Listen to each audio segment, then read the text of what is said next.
Ada yang bilang saya ini kelemar-kelemar, ada yang bilang juga saya itu pelongo-pelongo.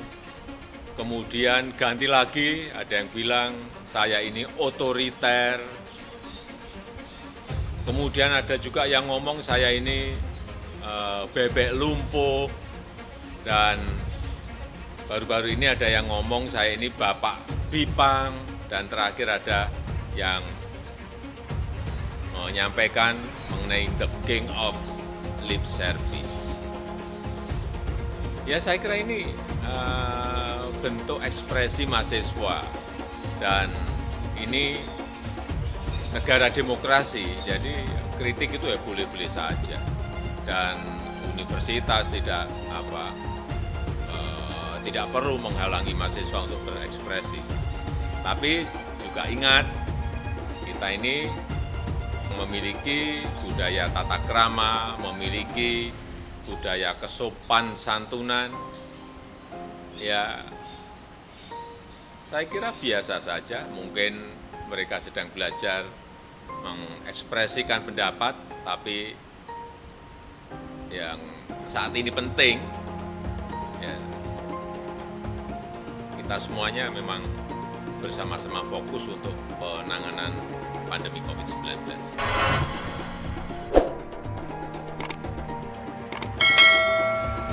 Dalam pandangan saya sih, sebenarnya kritik terhadap presiden itu harus diizinkan ya, mau dengan cara apapun kan. Lagi pula apa yang gambarnya pun juga bukan gambar yang terlalu menghina kan.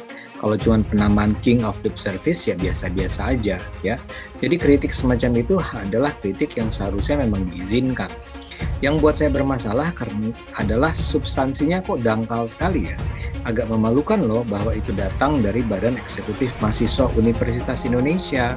Ya, tuduhan-tuduhan yang disampaikan kan seperti kok kayaknya mahasiswa ini nggak paham sih apa yang jadi isu, atau dia kok nggak paham sih apa yang dia kritik. Baik, sebenarnya infografis yang dibuat oleh Brigade UI, organ taktis di bawah BEM UI, itu kami ingin mengingatkan beliau, Bapak Presiden kita, untuk bisa memastikan perkataan-perkataan yang beliau sampaikan sesuai dengan realita di lapangan. Karena kami melihat banyak sekali kontradiksi antara perkataan beliau dengan apa yang terjadi di lapangan. Misalnya pertama terkait pernyataan beliau bahwa beliau rindu di demo. Sayangnya banyak sekali represivitas yang terjadi ketika kami melakukan demo. Contohnya pada tanggal 1 Mei, lebih dari 160 mahasiswa mengalami represivitas ketika melakukan aksi hari buruh di Jakarta. Menyatakan bahwa presiden bohong soal dia mau dikritik yang undang-undang ITE itu ya.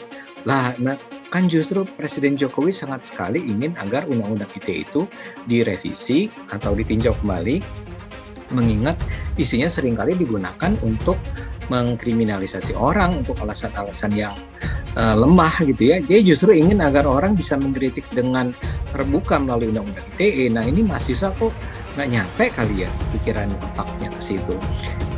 Adanya penangkapan terhadap para demonstran, ya kan bukan orang ditangkapi begitu saja oleh polisi, tapi ketika gerakan-gerakan massa itu mulai melakukan pengerusakan, mulai melanggar peraturan yang sudah ditetapkan ya. Ketika itulah kemudian polisi turun tangan, dan itu bukan atas perintah Jokowi juga kan.